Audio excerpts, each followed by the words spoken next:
First, we will analyze the title of the story, which is a noun phrase, the selfish giant, which consists of the article the, which these articles specify the noun, and then the adjective, a selfish, which explain the noun, and the last is the noun giant, which is the head of this noun phrase. This title refers to the character of the story. Next, we are going to talk about the plot of the story, which plot of the story consists of exposition, using rising action, climax, falling action, and denouement. Exposition or incident is the setup of the story or the background information that is needed to understand the story, such as the main character, the setting, the present conflict, and another. The exposition will end with inciting moment, set the rest of the story in motion. And then rising action. Rising action is a series of events and action that move the story to a climax. Then climax or turning point, which is the peak of the action and the turning point in the story, which after the climax everything's gonna change. And then the falling action. During the falling action, the conflict unravels with the main character either winning or losing. The falling action might contain a moment of final suspense during which the final outcome of the conflict is in doubt. And the last is denouement. The story which ends with denouement, in which the main character is better off than at the beginning of the story. Selfish Giant story, the exposition tells about the selfish giant which have a beautiful and cozy garden. He hates when people getting into his territory and access his own. Come to the rising action. Because of his selfish, there are no more spring in his garden. Although the seasons had changing out there, the giant's garden is still winter, until the children break in and play in his garden. Going to the climax of the story, which a little boy made him realize that his selfishness kept him confined in winter, he broke down the walls and allowed the children to play in his beautiful garden. Since that day, the selfish giant became very friendly and accompanied the children to play on his garden. He always waiting for his little boy, but he never come again. The denouement of this story is, finally, the selfish giant's wife was rewarded. On his old age, the little boy comes and accompanies him to the true heaven. Point of view which author used in this story is the third-person omniscient, which it's means the narrator who is outside of the story. And the narrator refers to all the characters in the story with the pronouns he, she, or they. This narrator observes the thought and describes the action of multiple characters in the story with all-knowingness and all access. That's why this narrator can reveal the character's innermost thought and emotion and most secretive action.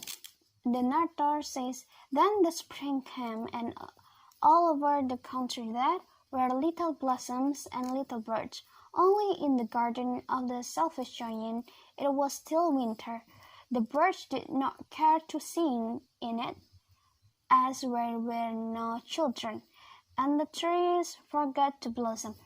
The birds did not care to sing in it. That's explain that the narrator is know about the character, thought, and emotion. Talk about the character on this story. There are two kinds of character. First is minor character, which consists of children and the Cornish Ockery, the friend of the giant. And then the major character of this story is the giant and a little boy, which the kind of the main character giant is a round and dynamic character which is affect to the end of the story. The giant character is selfish and soft-hearted. We can know that the giant selfish. He say that my own garden is my own garden, say the giant. Anyone can understand that, and I will allow nobody to play in it but myself. So he built a high wall all around it and put up a notice board. It's explained that the giant is a selfish giant, and then the soft-hearted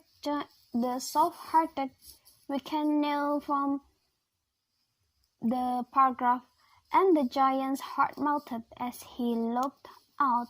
How selfish I have been, he said. Now I know why the spring would not come here. I will put that poor little boy in the top of the tree, and then I will knock down the wall, and my garden shall be the children's playground forever and ever. He was really very sorry for what he had done. That's proof that the giant has a soft-hearted. And for another character is the little boy, which is he pure and innocent. We can know from the little boy stretched out his two arms and flung them around the giant's neck and kissed him. That's explained that he has a pure heart. Although his friends ran out from the giant, but he is not, and he kissed and hugged the giant.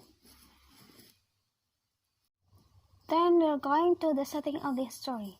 This story is taking place in the past in a village with a castle in afternoon. We can know from the paragraph, every afternoon as they were coming from school, the children used to go and play in the giant's garden. They worked every afternoon and use the past tense they were coming. Perfect past tense, which it means that this story is taking place in the past. Elements of this story is the symbol of the story, which this story has a symbol garden as a symbol of paradise. We can know from the paragraph, it was a large, lovely garden with soft green grass. Here and there, over the grass, stood beautiful flowers like stars, and there were 12 peach trees that in the spring time broke out into delicate blossoms of pink and pearl, and in the autumn bore rich fruit. The birds sat on the trees and sang so sweetly that the children used to stop their games in order to listen to them. How happy we are here, they cried to each other. That can explain that this happiness, this beautifulness, just like in paradise. That's why a garden as the symbol of a paradise. About the themes of this story, there are two kinds. First is universal theme and then specific theme. The universal theme of this story is about love. For the specific theme is compassion for others even though it is different. That all those elements, this story also have a literary element such as figurative language. There are two kinds of figurative language in this story. First is comparison, such as beautiful flowers like star. The word like in here is explained that this sentence is kind of comparison figurative language. Another figurative language is personification, which such as a beautiful flower put its head out from the grass. That explains that a flower which cannot sleep or lie down, that explain like a human. So there's a personification figurative language. And the other examples like Phrose and the snow dance about through the trees. And opinion, this selfish giant story has an absurd tone because it contrary to logic, and in the same time it also artistically viable.